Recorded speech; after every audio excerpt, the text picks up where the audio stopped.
I think what excites me is that we're seeing folks that want to use AI, but they use it in a way that can help them be better humans, not to replace them. This is the Marketing Agency Power Hour, and I'm your host, Cal Wilder. Each week, we'll power through discussions on business challenges, success stories, and game-changing strategies. This show is sponsored by SmartBooks, provider of bookkeeping and accounting for marketing agencies. Let's get started.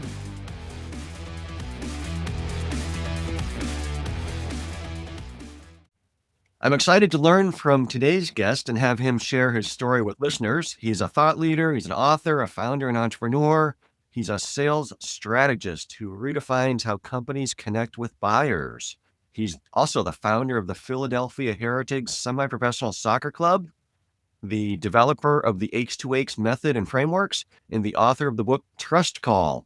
He's the cold call CEO at Superhuman Prospecting and Quick Calls. Ryan Pereus, welcome to the show. Awesome. Thanks for having me. So tell me, what's the single most powerful strategy for success in your firm these days? Yeah, I mean, I think there's quite a few things. That's a pretty big question, and I like it because it makes me really think about, hey, how would I prioritize? Like, what's the biggest, success factor? Well, I think culture and people are a huge part of it. We have a manifesto of what we're trying to do here that underlies our entire operation, right? And it's trying to advance the sales profession and build trust back in cold calling through services for our clients. And then from there, it takes buy-in from our team to buy into that culture, because everyone who's on our campaigns has to, at some level, execute on that. And so getting everyone to row in the same direction and having them buy into that story is something with a people business, is something we found to be really important for that. And I know you've got a passion for cold calling, telemarketing, for lack of a better word.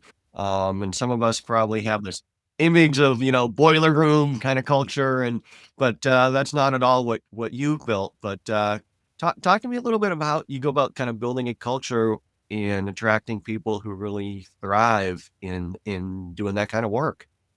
I know, right? You kind of have to trick them a little bit into liking it. And at the end of the day, cold calling is a dirty office job. And one of the ways that we've done that is, again, kind of building that story that the sales profession is an honorable profession. It takes a very specific skill set, and one that's not that common, by the way. And you really have to position yourself to be a change agent and someone who is an influencer, someone who transfers belief that a product or service can work. And it's not an easy task. And so kind of by building the glory to the caller in many ways is something that we've really worked on, and incentivizing and celebrating their wins, and, not thinking of it so much as telemarketing, right? But as learning a product and service and be able to speak to people at a high level to get them to move. Yeah, I mean, as a business owner, I probably get 10 or 12 cold calls a day. And unfortunately, I'm at the point I don't answer my phone a lot if I don't know the caller ID. But sometimes I do, just to see who's calling, and maybe it's a prospect, right? But I can tell you, like, it's night and day the difference between somebody who had skill at that job and somebody who's just doing it for the sake of doing it. And if I can tell they have some skill and some passion, I'll talk to them.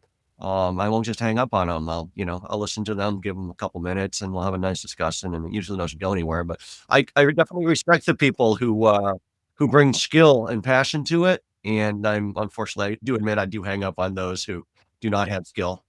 I clearly, you haven't been called by one of our callers yet. Okay, we'll make sure to get you. Great. I'll give you my cell phone number later. Oh, don't do that. Yeah. Unfortunately, they've got my cell phone number. Somehow it got linked to my business. So Yeah, I was going to say, we probably already have it. how do you go about, you tend to hire people who have a lot of calling experience. You bring them in as novices and teach them from the beginning. Yeah, we used to only hire folks that had experience. But what I found is, as we developed our methodology and got very, very scientific about our framework, we found that we could actually take people with raw ingredients and have them fast forward to success by just ensuring that they were coachable and could follow our process. And so, we've actually I really enjoy hiring kind of articulate college students and young folks because they're hungry, they have passion in their voice, and if they can follow, they can be extremely effective. So we look for a range of things, but typically it's good conversational skills, coachability is huge. For whatever reason, people like to cling to their past experiences with sales, and that because there's no like boards or bar exam for sales, people kind of qualify and graduate themselves as experts. And so what we have to realize is like, hey, some people are going to be doing it their own way and it just doesn't work as good as they might be doing their own thing. But we have a certain process here that's scalable with quality, and they can still be themselves and have their own authentic personality injected. But, we just have certain checkpoints that we see as quality. So they just have to be able to follow that. So good conversation skills combined with coachability and, commitment is really the ingredients we look for these days. I mean, I think calling's one of those skills that is really valuable. But it's one of those skills that you don't get taught in school, right? That you don't go major in sales, right? There's no cold calling 101 course if you go to college, right? Well, there wasn't, and I think that's the thing is many people in the workforce today didn't have that. What's really interesting is in the last 10 to 15 years, there's been a development of uh, colleges that have actually added professional sales degrees as bachelor and now master's degrees. What are some of those? What are some of those schools? I'm curious. Yeah, so like Baylor University is a big program. My hometown, University of Toledo, is one of the originals. Uh, I think Central Florida or Florida State has a really good sales program. And, Xavier University, I actually got to speak there last year. And then actually right now, it's funny you asked that. I'm currently working with Elon University's sales program on a 4-week workshop uh, this month and going in there in 2 weeks to do some role plays with them before they have to do a competition. So it's exciting. Cool. So, so obviously, your business is all about calling. Is that the only thing you do? Well, calling is our main, what we hang our hat on. I would say 80% of our revenue comes from that. But we do have 2 other supplementary services. We used to have more, but we actually got rid of them because I just realized like I don't want to we could get wrapped into this because people ask for these types of services. Like our customers or potential customers ask, and it's like, oh, well, we could offer that. But you can get trapped in a kind of a rat race there, just a game of, your hamster wheel spinning because you're not really focused on what you're good at. And with increasing competition and changes in the market, we have to keep our ear to the ground with what we're best at to not only be effective, right, when we get clients, but also differentiate ourselves. So we limited it. We used to do LinkedIn prospecting, we used to do B2B canvassing, event marketing, but now we just do warm and cold phone calls. Okay. So we will talk with current customers. We'll do some B2C, but B2B cold calling is kind of what we hang our hat on. But we also provide list building services. So custom lists based upon the criteria that is needed and identifying target client profiles. So they can purchase a list. They could also bring one to us. All right. And we also do additional email support and follow-up. So we don't even sell email prospecting as a service standalone, but we do it as supplement to the calls. So as the calls are being made, it builds familiarity. We can match the messaging. And then we also do warm and nurture lead follow-ups to people who aren't quite ready for like that next step sales meeting. That's like usually the quintessential tier of what we're trying to reach. So we'll do that initial follow-up and outreach to them too. Okay. And you're passionate about this. You've written a book about it. You've developed a whole framework around it, right? Could you tell us a little bit more about that? Yeah. So when I first started Superhuman, it wasn't because I had this dream of owning a telemarketing business, believe it or not. Of course, it's every kid's dream to be a telemarketing business owner. But yeah, it was something where I started off being a cold call script writer and consultant. And people said, hey, we like your scripts. We like your training. We actually just never want to do these calls. Could you do them? And we had been cold calling and we had a client that we were doing that for, but we were offering, whatever at the beginning, like people would kind of latch onto. And I wanted to be a consultant within the space, but I knew also that I didn't have the experience or knowledge of every market. So I said, while this wasn't the original dream, what an opportunity to be the best at it by getting experience and documenting the process along the way.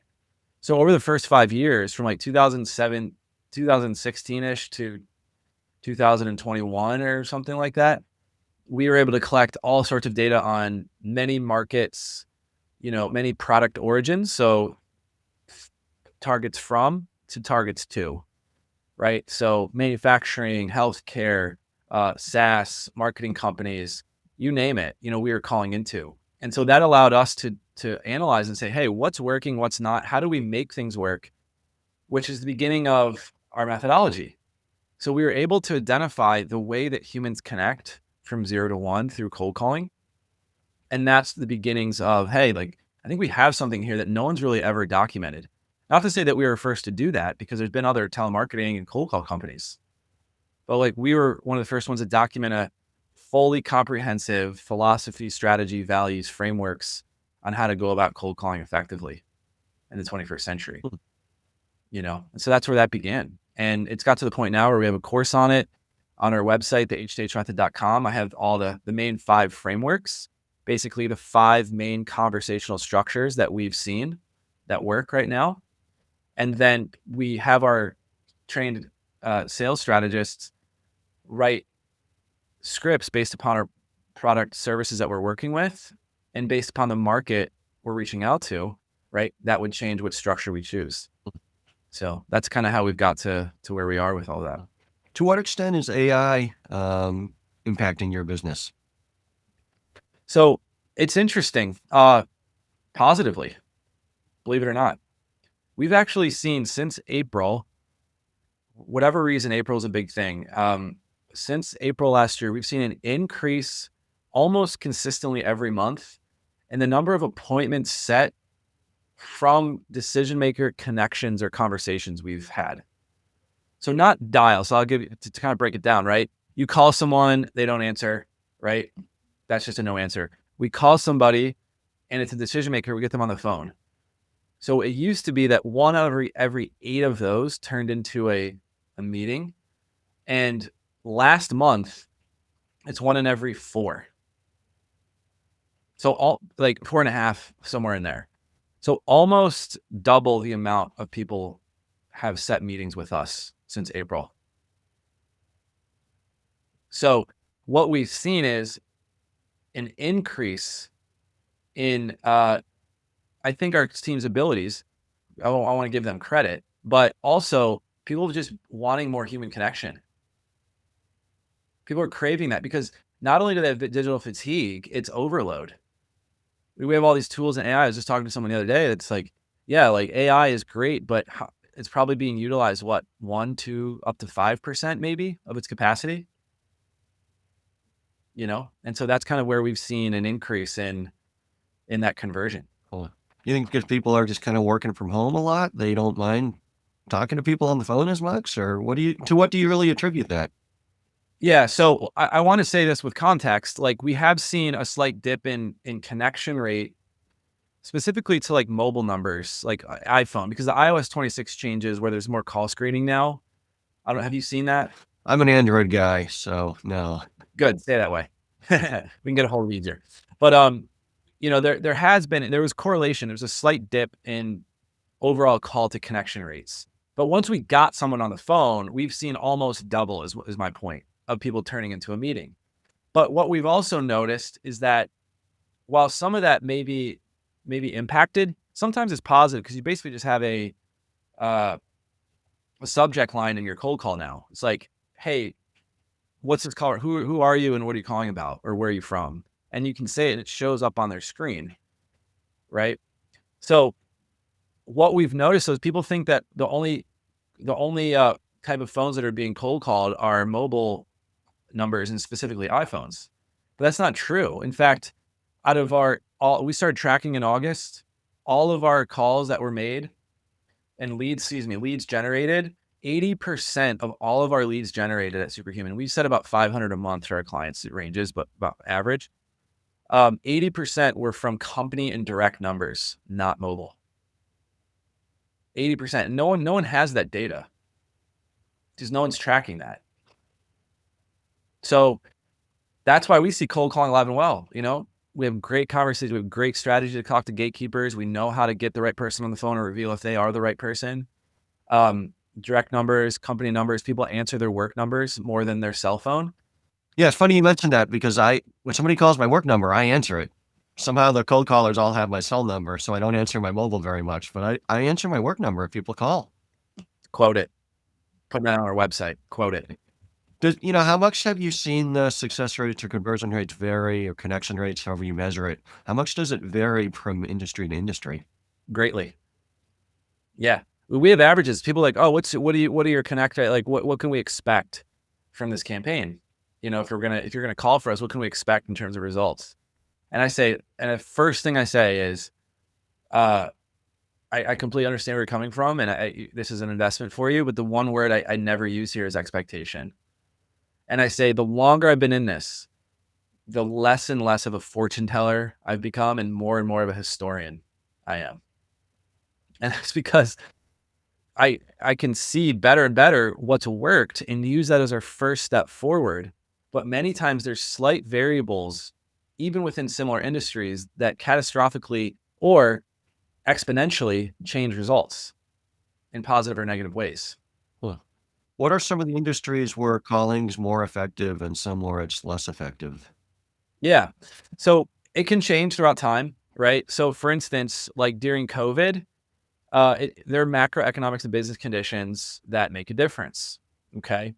Like during COVID, right? As soon as COVID hit, we lost 30% of our clients overnight. Some of it was just because their business were doing well, but we lost some because of industry changes, right? So think of it like this. We used to do a lot of pre-event calls to get people to show up to booths, and also post-event follow-up calls. Well, guess what industry got obliterated during COVID? Was in-person events. Guess what went up? COVID-19 mask, N95 mask sales. So supplying companies and hospitals, organizations that have a lot of people with masks, right? So it does depend sometimes on what's going on in the market. But I'll tell you, that was during COVID. So for instance, right now, we're having a ton of success calling into school districts. The folks are behind their desk. They answer the phone. They're public servants, and also they're using state and federal dollars. So I would say we have, out of our 110 plus clients a month right now, like 15 or so reach out to school districts. Another one is tour centers, like a lot of outdoor events, and people want to post COVID, like people always want to be out doing things. That's really worked. Manufacturing can work. We've seen small to mid-sized businesses with commercial insurance do well. So I could keep going, but those are a few. So for you, if you think about your own firm internally and, what are your dreams and goals over the next few years with owning your own business here? Well, I think, that's a great question because, it goes back to that original statement I said, which is, what's the foundation of what we're trying to do? Our mission statement that we try to actively share with our internal team and our clients is basically try to advance the sales profession and continually develop it to build trust back in the marketplace by providing multiple services around cold calling, and help their clients or their prospects to see the value in what they do in a trustworthy way. So there's a lot of different ways, like we're doing that right now. Like we're manifesting that in real time by setting up quality meetings without robocalls and parallel dials and lots of spam and gaps between pick up and answer and overseas callers. Like we're doing it with real W2 manual calls, right?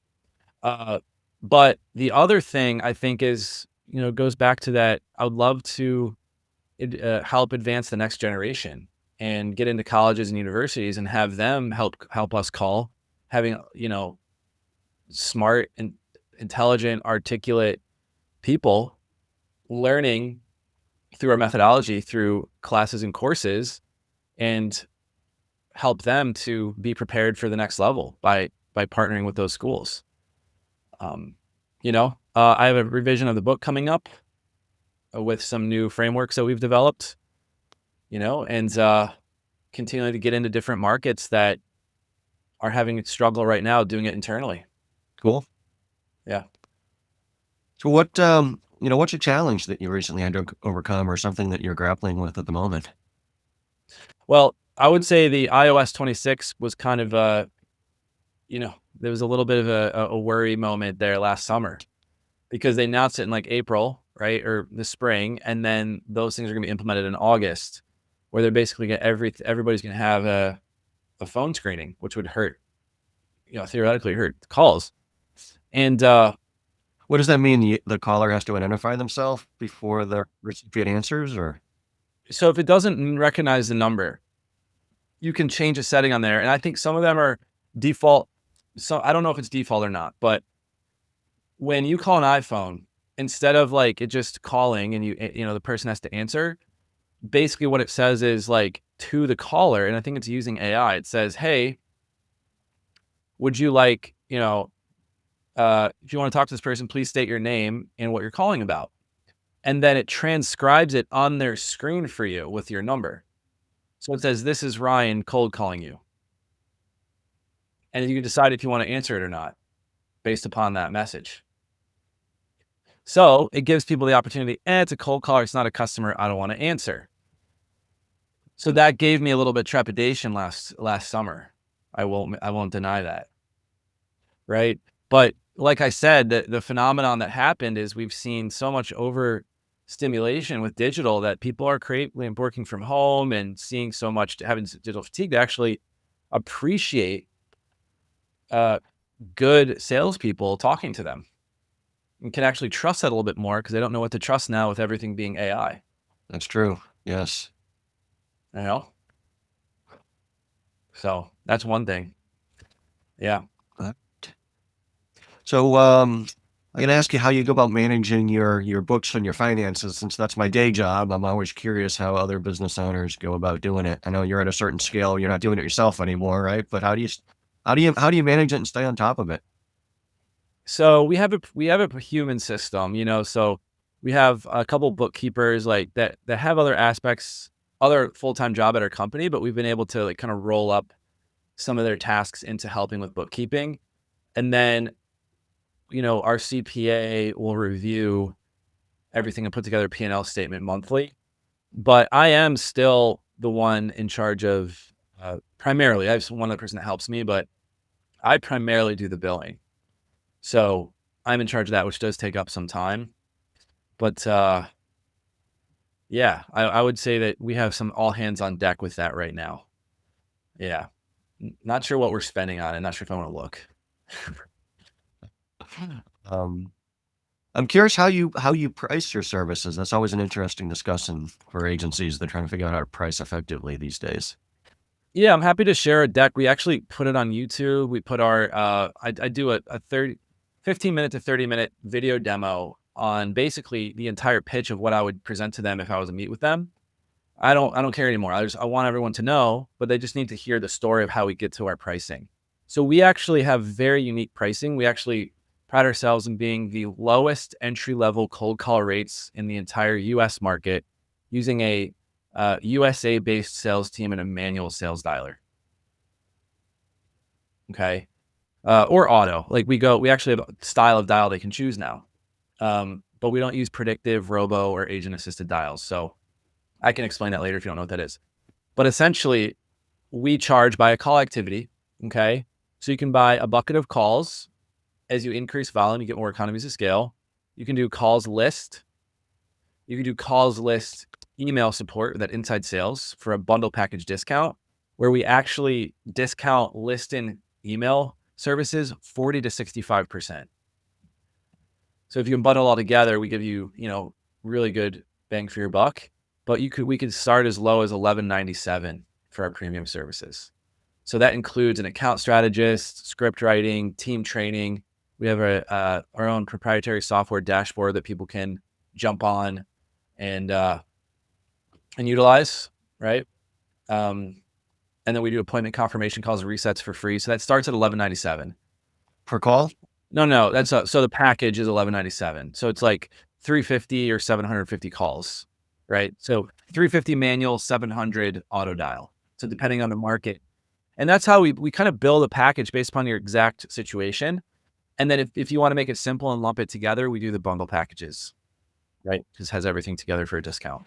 Yeah, I'm curious the different ways people are calling these days because when I answer the phone, a lot of times there's a few seconds pause or there's this like beep or tone I can hear, and I'm like, those are the ones I just hang up on. But if it's like an authentic person who, starts talking within a second, then I listen. Well, that's exactly the challenge, right? Is that's what we don't do. So we have one of our differentiators, we call it our technology strategy, is a purist strategy. So we don't use agent assisted parallel robo callers because basically what happens is the dialer is calling 2 to 8 people at one time. Whoever answers, the rest of the people are hung up on. Oh, I notice I'm getting a lot of hangups. That's why, huh? That's what that is. So you answer like, hello, hello. That's because someone else answered before you. So they're talking to that person, but it routes to that person. And so that's why there's a gap between pickup and answer. Right. And so that's why you hear it sounds like a tunnel and they're confused. It's like, oh my gosh, who am I talking to? Oh, they're looking at the screen. And many times it's overseas too. And it sounds like they're in a tunnel. So we do it where it's manual. As soon as someone answers, we start talking. They're all USA based, US American accented, right? And we actually have an alert system with our dialer that's connected that notifies us when things start to show up as spam. So we can phase that number out and get a new one. If it does it even. Yeah, I had one company that would call me and they harassed me, and I kept asking them to stop calling. Of course, they didn't. But I could tell because they would always call from the same area code, and I just knew what company it was. But then they got smart and they started renting numbers from all over the country, and I couldn't tell who it was anymore. It just ruins cold calling. Yeah, yeah, they give you guys a bad name. I know. So what excites you about the future?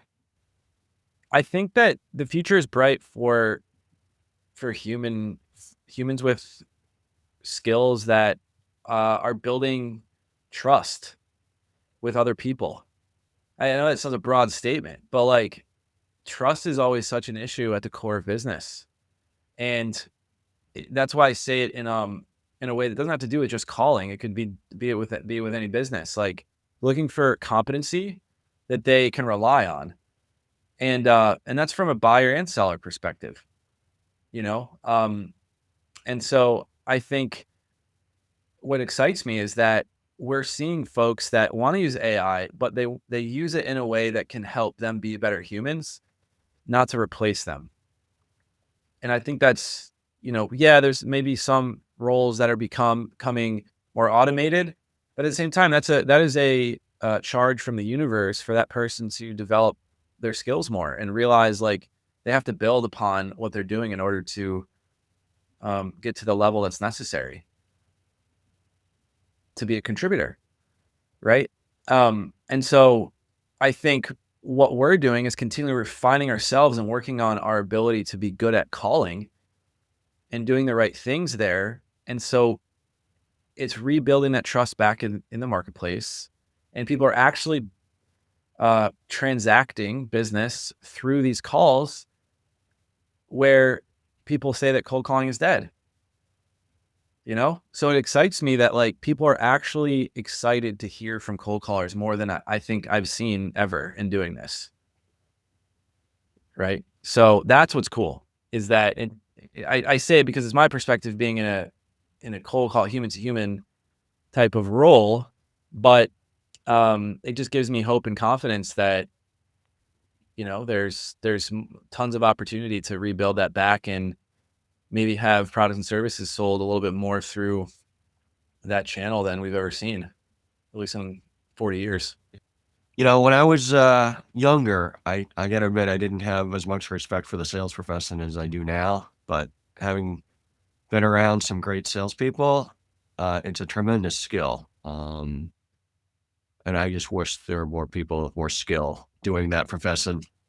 That's the problem. And I think that's a lot of it. I think there's a two-way toxic relationship. And I do think that salespeople started it where in the Wolf of Wall Street days, which is true, like there are SEC rulings around boiler rooms Um, there's SEC rulings around you cannot have a boiler room any longer, and it's because of those like penny stocks and things that were sold. There's like faulty commission insurance selling. There's also I have a book called Telemarketing Scams of the 1990s, like literally a book. And that's part of like the challenge, right? Is like they started this by scamming people. That's where the mistrust came, and that's why people hate telemarketers. All these pesky people that are annoying and they reach out to you, and it's right. That's like that's the face that we have. But what I've seen though is that the as people have been able to salespeople have been able to develop their skills and become more competent and build that relationship a bit better and provide real value, there's a little bit of a change in the guard. And we hope to continue doing that. But that's really where there's that toxic relationship where like, yeah, we started it, but now buyers are being a-holes to us in kind of like retribution for what they did to our ancestors, like in the 90s, our parents who always complained about it, you know? And so there's kind of this like buyer seller toxicity that maybe is healing a little bit from, I think, the reestablishment of salespeople at colleges and universities, the effort to build trust back, you know. Um, so there's some comments there. Daniel Pink in that book, To Sell is Human, which is so timely. We just got done reading that as account management team, and I had read some of it a few years ago, and he kind of talks about this idea about, I forget the word he uses, some like French or Greek word, but basically he's talking about how the power used to be with the salespeople back in the 90s because we had all the information. So we could say whatever we want, and people would have to believe us because they didn't have any other information to fact check us, right? But guess who has all the information now more and more? The buyer. So it's kind of like, it was like caveat buyer, caveat seller. Now it's caveat seller, that the seller has to be careful because the buyer has a lot more power than they used to, right? But obviously, influx of data information, sources they can't trust also is an issue, which is why I think there's kind of this like competing force of like, hey, AI, digital information, do we trust it versus do we trust humans? Do you follow what I'm saying? There's like kind of this weird, uh, rally going back and forth a little bit. Yeah. Yeah. Yeah. I can definitely see that. Not something we all think about all the time, but I'm stuck thinking about. So, if you think back to days of little Ryan as a child, did you think you would be owning and running your own business one day? I probably thought I'd be owning a business. I think so at some point, right? Like I think probably around 16, I started to mess around with eBay. I would go around to like garage sales when eBay first came out and take stuff and like resell it. And I think that's really where I began to learn messaging. It's how to phrase things in a way that was truthful, but in a persuasive way that people would want to buy. All the way to like, doing the lawn mowing thing in my neighborhood. I used to recondition vacuum cleaners and sell them. I'd buy them for bulk and then resell them on eBay. So there was always that knack, but I definitely did not think it would be a telemarketing business owner. That's for sure. And so was there a single catalyst to starting your current business? Well, I think it came down to, I really, yeah. So I think way back in the day, I had my first sales manager job was my first job out of college. I was 23 and I walked into this bathroom remodeling company where I had 40 sales reps underneath me at 23. Wow. I had no idea what that meant. And these are people's lives, right? And so I had to train these folks, recruit, hire, train, build a culture with them, get them to perform and generate leads for the sales reps to go and close this, in-home installation for this service. And yeah, I mean, I was taught by these folks I was talking about, like mobster style, like cutthroat sales guys, that taught me a lot of really good skills. I don't want to, I need to recognize like that's very much like some great skills I learned and how to close, but it's also backed by doing whatever it takes to get the sale, even if that meant selling your soul. And I think what that means is like, you know, hey, this is a free obligation, no estimate. We're just going to educate you and give you a price. And then at the other side, the sales reps who got the cops called on them at people's homes were the ones that were celebrated because they were there too long and wouldn't leave until they bought. Like that's what I'm talking about. So literally, he would tell any people that would happen to, he'd be like, "God bless you." That's what he would tell them. You know.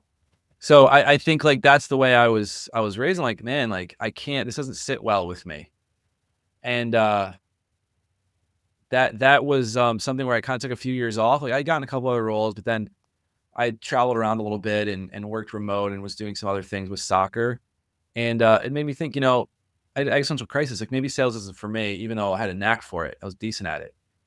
But I thought, well, maybe there's a way to do this with maximizing those results still without hurting trust with these people, right? So you're getting short-term opportunities, but then building trust with the long term. And so that's where that H to H method came from, human to human. And so, yeah, started to do services like, hey, I'm going to go do this. I moved back to Philadelphia. I'm originally from Ohio. I was in New Zealand at the time doing soccer stuff. And I said, I'm going to move back to Philly. I'm going to start my business there. And I want to be a sales consultant. So I would do projects for people. I'd do training, script writing.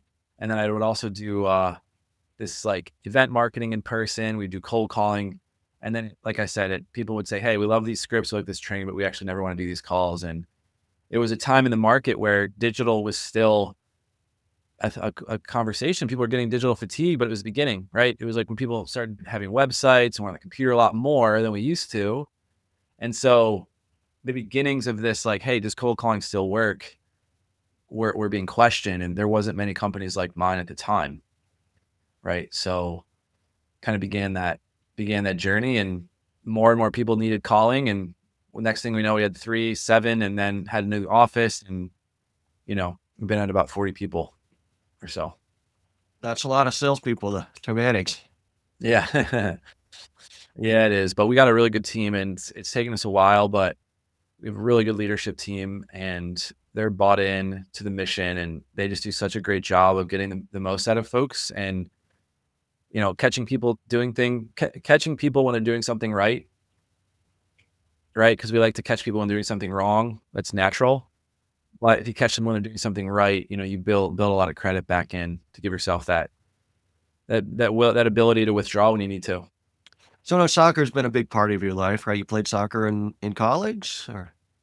Yeah, so I actually I played my whole life, and then I kind of skipped out in early college and regretted it.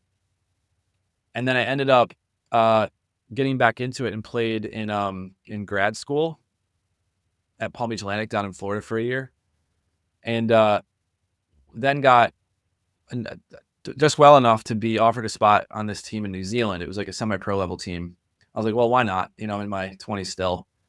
So I went out there, and then, decided, hey, I'm probably not going to have my life moved over here 24 hours away flight. So came back, realized that Philadelphia is a huge soccer community. It's a hotbed for amateur semi-pro in the area. And so between us and New York and Maryland, like there's a huge circuit. And so there's even teams that have clubhouses here. We played Manchester United back in the 50s. Like that's how rich the community is here. So ended up starting a team in 2020. My mom created the logo. They're called Philadelphia Heritage. You can see one of our keeper jerseys right there, and our scarf. But it's been awesome.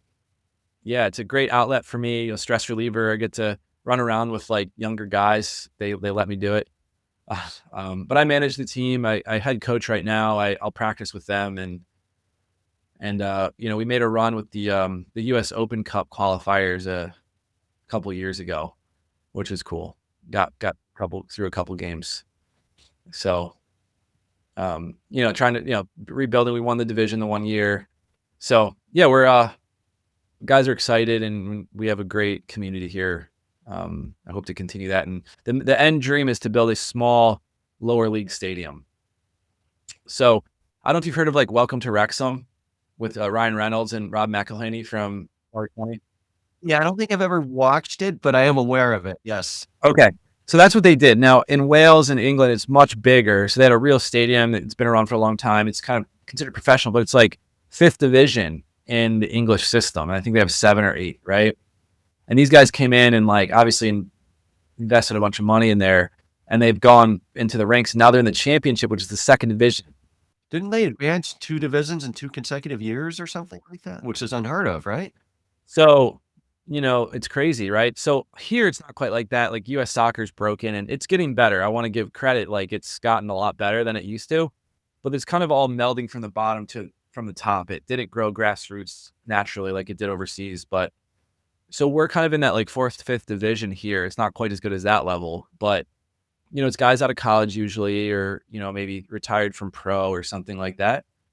And, I think there's opportunity for, like other countries. There's stadiums that are 1,000, 2,000 people max, right? Like a couple rows around, you get a bar and a fitness place, and you have yourselves a club, you know? So that would be the long dream, the long-term vision. So we'll see, but we're having fun in the meantime. Yeah, it's grown so much now that we actually have announcers that come to our games and they're live streamed. It's not every game, but it's each team gets about 2 to 3 per season for fall and spring. So we'll have 2 or 3 games live streamed. Yeah, it's called oh, what are they called? A game in frame. Game in frame. Yeah. Yeah. So they're from New York. They come down and we pay. There's like a partnership with the league, so that we're able to kind of work that out with the finances, and they're able to do that, and they have announcements. They follow the teams and how they're doing, and they have their favorite players. They do interviews after the game, stuff like that. Yeah, I was lucky. I went to school down in ACC country in North Carolina, and I saw a lot of great soccer, for 4 years when I was in college there. I went to the national championship game in 1995. I saw Duke finally knock where my alma mater, Duke, finally knocked off Maryland in overtime. I mean, Virginia in overtime, and then unfortunately lost in the championship game, but, it was incredible. Yeah. Saw Bruce Arena back when he was still coaching Virginia. Oh my gosh! Wow. A lot of good sports there, among soccer among them. Yep. No, that's really cool. It's a great place to be for soccer. So is there anything else you like to do when you're not working other than soccer? So I started playing golf a couple years ago. As much as I'm gonna play soccer till my legs fall off, I realize there's a expiration date coming probably at some point. Where with I think golf, I kind of I feel like I'm in my rookie season or sophomore season, and I have the next 40 years. So I really enjoyed that, and I got lessons. So I try to do that when I can. Usually once a week between the spring and the fall. I just started playing piano, so I need to tap into my musical side. I feel like business, so math, numbers, strategy, that like accessing that other side has been really great. So I've been learning piano and tapping into that. Um, so yeah, I mean, go to sport events, hang out with friends. I don't have, I'm single, so I get a little bit more freedom than most, I guess. But enjoy my team at Superhuman. We hang out. I have another company, like I said, invested into, which is a innovative pest control company called Mosquito Nix. And so one of the cool things I learned at Superhuman was calling for so many different products. You really get to learn what's working and what's not. And one of the things I biggest lesson I learned, I think, about products is those that are unique, rare, innovative, or high value to the market. But easier to say unique, rare, innovative to the market are ones that perform the best. So I said, well, maybe if I'm going to get into another business as an entrepreneur, I want to find a product that is unique, rare, innovative. And so this pest control, it sounds like a normal industry, right? You have the guys with Ghostbuster backpacks on that go and spray. You have to have your kids and pets out the yard for, bugs and mosquitoes and stuff. Well, this is a eco-friendly botanical-based misting system. So the way it works is we install these nozzles and tube like you see at the produce section of a grocery store, and it's all controlled from an app on your phone. So what happens is you can have it on a timer. It sprays in the kind of like irrigation system, but it sprays in the morning and in the evening when the bugs are most active. and it kind of kills them in that larva stage through dehydration, not through like zapping it, right, with Raid or something. And then if you're going out for an event or going outside with your kids, you can always go and spray at the press of a button. So they pay a subscription fee, and we only have to go and refill every couple months instead of going out every couple weeks to spray. So bought into that a couple of years ago, and we're the first franchise in Pennsylvania. Nice. So if folks are listening and, want to talk to you more about how you might be able to help them or just kind of learn more about your business and how that you could help their clients, what's the best way for them to get in touch with you? So yeah, lots of ways. I mean, LinkedIn, I try to be active and check my messages. So you can always go to LinkedIn. I'm sure we can give you the link. Superhumanprospecting.com is our main page for our outsourced prospecting. The H2H method.com, the H2H, number 2, H2H method.com. You can see all the 5 frameworks. You have the course on there, Trust Call the book. So that's a great resource there. Yeah, those are a couple places. Awesome. Well, Ryan, thank you so much for taking the time to share your story and some of the information about calling and how you approach it and how you approach the business and kind of your methodology. And I can tell you're passionate about it. And so I think that probably showed through to the audience. So thank you so much. Thank you. Thanks for having me. So this has been another exciting episode of the Marketing Agency Power Hour. We'll see you all next time. Another episode in the books. Thank you so much for tuning in. For show notes and more, please visit marketingagencypowerhour.com. This show is sponsored by SmartBooks, providing marketing agencies with bookkeeping, accounting, and finance support. With SmartBooks, you gain the clarity and confidence to make your agency a success. Until next time.